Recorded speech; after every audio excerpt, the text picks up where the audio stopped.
तो स्वागत है आपका इस नए फेक पॉडकास्ट स्टूडियो में। तो हमारे साथ आज मौजूद हैं अमेरिका पंचायत के वर्तमान मुखिया मंटू घंटाल। तो आइए इनसे आज बात करते हैं।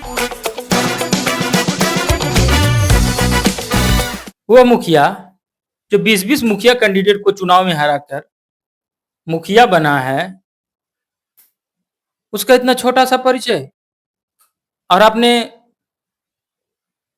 नाम के पीछे जी भी नहीं लगाया और मुखिया जी भी नहीं बोला, सिर्फ मुखिया बोला। ऐसे नहीं होगा पॉडकास्ट। आपको फिर से इंट्रोडक्शन देना पड़ेगा, तब हम पॉडकास्ट करेंगे, नहीं तो अपने पास रखिए पॉडकास्ट। चले हम, मुझसे गलती हो गई तो इनका इंट्रोडक्शन फिर से कर देते हैं। तो आज हमारे स्टूडियो में मौजूद हैं अमेरिका पंचायत के वर्तमान मुखिया जी मंटू घंटाल जी। तो स्वागत है आपका इस नए एक पॉडकास्ट स्टूडियो में। देखिए, डर गए ना आप भी, इसी प्रकार से हमको भी डर लगता है। तो आपको डर कब लगता है? हाँ, डर लगता है हमको जब हम मुखिया बन जाते हैं। काहे कि जब मुखिया बनते हैं तो सबको आशीर्वाद भी देना होता है। सब प्रणाम मुखिया जी, प्रणाम मुखिया जी करता है, तो सबको आशीर्वाद भी देना पड़ता है। और नुक नुक के छिप छिप के जाते हैं लोगों से मिलने कि हमको कोई प्रणाम ना बोल दे, क्योंकि आशीर्वाद देना पड़ेगा। और इसीलिए घर से हम जल्दी निकलते नहीं हैं कि आशीर्वाद देना न पड़ जाए। तो आपको आशीर्वाद क्यों देना पड़ता है? आपको तो जनता का धन्यवाद देना चाहिए कि आपको उन्होंने जिताया और मुखिया बनाया। लेकिन फिर आप क्यों आशीर्वाद देते हैं? हमारे यहाँ उल्टा होता है। जब हम घर से बाहर निकलते हैं तो सब हमको प्रणाम मुखिया जी बोलता है, और इसीलिए जब निकलते हैं तो मुंह पर मास्क लगा के निकलना पड़ता है। ये तो अच्छी बात है कि आपसे जनता प्यार करती है, आपसे बच्चे आशीर्वाद लेते हैं, यह तो अच्छी बात है। जब हम मुखिया बने तो हमको लग रहा था कि हम बाबा बन गए। जिधर भी जाओ प्रणाम मुखिया जी, प्रणाम मुखिया जी। और मुखियाइन जी के द्वारा वहां पर बोला जा रहा था कि आप सबको आशीर्वाद क्यों दे रहे हैं, इससे तो गरीबी आ जाएगा, इससे अमीरी घटता है, आशीर्वाद देने से अमीरी कम हो जाता है। तब फिर हमको डर लगने लगा कि हम तो इसी प्रकार से धीरे धीरे गरीब हो जाएंगे। तो मंटू जी, आप दर्शकों को यह बताइए कि आप मुखिया किस प्रकार से बने और मुखिया बनने का प्रेरणा आपको कहाँ से मिला? आप दर्शकों को बताइए। बचपन से ही हमको मुखिया बनना था। जब भी स्कूल में बच्चों से पूछा जाता था, सब लड़का से पूछा जाता था कि क्या बनेगा, तो सब कोई बोलता था कोई डॉक्टर, कोई इंजीनियर, कोई वकील। लेकिन हमारे बाबूजी कहा करते थे कि डॉक्टर गरीबों को लूटता है, इंजीनियर जो पुल बनाता है बिहार में वो गिर जाता है, उसमें भी घोटाला कर देता है, और वकील तो आपस में लड़वा देता है समाज में। तब हम सोचे कि हम मुखिया बनेंगे और हम पंचायत को लूटेंगे।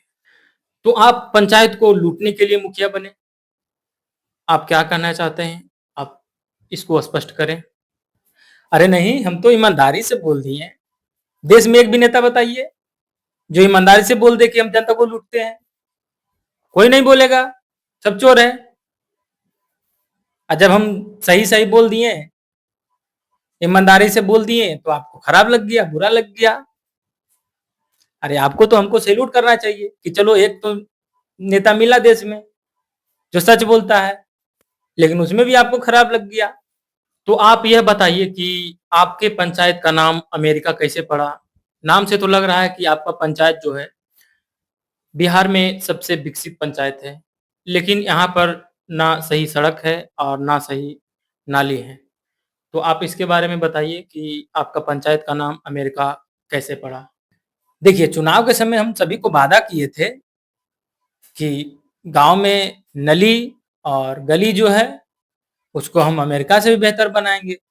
और कुछ कुछ चमचा जो आगे पीछे घूमते रहता था, उसको तो लगने भी लगा था कि हम सब अमेरिका में हैं। और जब हम वोट मांगने जाते थे तो लोगों के द्वारा पूछा जाता था कि क्या ट्रम्प चाचा भी आने वाले हैं चुनाव प्रचार में? तब हम बोलते थे कि तुम पहले चुनाव जिताओ ना भाई, उसके बाद हम ट्रंप को भी बुलाएंगे और राष्ट्रपति पुतिन को भी बुलाएंगे। पहले चुनाव जीता और यही सब चुनाव का वादा था कि हम आज मुखिया हैं, यही सब वादा करके मुखिया बने। तो आपने अपने पंचायत का विकास किया भी नहीं और कैसे कर सकते हैं कि आपका पंचायत जो है, आपके पंचायत में अमेरिका जैसा सुविधा है। कोई मेरा पंचायत में कह देगा कि विकास नहीं हुआ है, बुला के लाइए, कोई बोलेगा, कान में 2 झापड़ मारेंगे। 3 बेटी के बाद हमको एक लड़का पैदा हुआ। तब हमको समझ में आया कि अगर पंचायत में सबसे ज़्यादा कोई चीज़ का डिमांड है, तो वो है विकास। तो हम क्या किए कि हम अपना लड़का का नाम विकास ही रख दिए। अब कोई बोलेगा पंचायत में कि विकास नहीं हुआ है, बुला के लाइए उसको। सब बोलता है, सब बड़ाई करता है कि विकास हुआ है। कैसे नहीं कहेगा? सिर्फ नाम रखने से पंचायत का विकास नहीं हो जाता। आपके पंचायत में नल जल का पैसा तो निकला, लेकिन आपके पंचायत में नल जल योजना का जो लाभ है लोगों तक सही से नहीं पहुंच रहा है। हम लगवाए थे नल जल, कौन बोलेगा चुट्टा? मारेंगे उसको 2 झापड़। नल लगवाए थे, नल जल का काम हमारे यहाँ पूरा हुआ, लेकिन क्या देखें कि गांव के लोग सब आलसी हुए जा रहा था, आलस से भर गया था सब।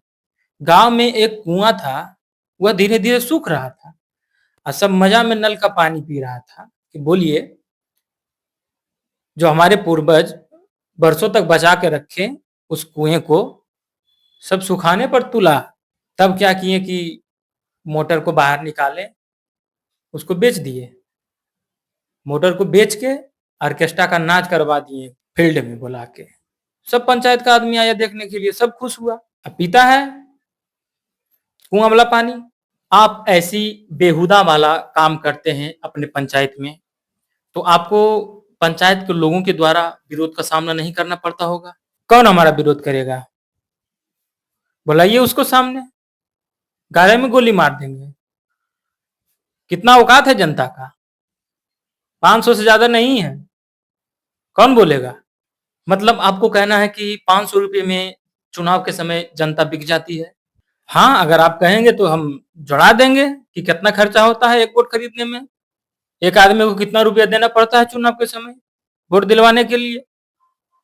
जुड़वा दें? हाँ बिल्कुल, बताइए दर्शकों को। देखिए, एक वोट खरीदने में 200 रुपया का मुर्गा, 200 रुपया का दारू, महुआ वाला कड़क रहना चाहिए, और 100 रुपया उसके पॉकेट में डाल देते हैं कि जाओ मसाला भी ले लेना। मतलब एक वोट खरीदने में मोटा मोटी 500 रुपया खर्च है। और फिर भी बोलता है मुखिया जी लुटेरा है। तो तुमको भी तो लूट के दिए, तुम भी तो बिना पैसा ले ले वोट नहीं दिया, 500 रुपया तुम पर भी खर्च हुआ। और बोलेगा मुखिया लुटेरा है। बोलिए कौन लुटेरा है? एक वोट खरीदने में इतना खर्चा होता है मुखिया को, मुखिया कहां से पैसा लाए? कुत्ता सब। अब मेरा ही विरोध करेगा। आपके पंचायत के लोगों के द्वारा यह बोला जाता है कि जब आप चुनाव जीत जाते हैं तो फिर दोबारा जनता से मिलने नहीं जाते हैं, लेकिन फिर जब चुनाव का समय आता है तो फिर जनता के पास आप वोट मांगने के लिए पहुंच जाते हैं। अच्छा, तो अब मुखिया का यही काम बचा है कि वो जनता के घर घर जाकर पूछेगा कि तो कैसा है। जनता कभी आया है मुखिया से पूछने कि मुखिया कैसा है? कभी आया है? अरे आप तो मुखिया हो तो आप न जाओगे जनता से मिलने? हाँ, आप तो ये बोल देंगे कि मुखिया जनता से मिलने नहीं जाता है, लेकिन जनता कहिए आया मिलने के लिए मुखिया से? बोलिए, पूछिए जाके। मुखिया से मिलने कोई आता है? मुखिया को 6 महीने से बवासीर है, मुखिया दर्द से तड़प रहा है और सोच रहा है कि कहीं आएगा जनता मिलने के लिए। पूछिए कोई आया है? अब बोलेगा मुखिया नहीं जाता मिलने के लिए। साले हमरे ही दोष देगा सब। ये तो आपका निजी समस्या है। अच्छा, तो हमारा दुख निजी है और जनता का दुख मुखिया देखेगा। वाह, कैसा आपका फैसला है, कैसा आपका विचार है। बहिरा का आवाज सरपंच सुनता है और सरपंच का आवाज बहिरा का लंड सुनता है। ये कैसा विचार है आपका?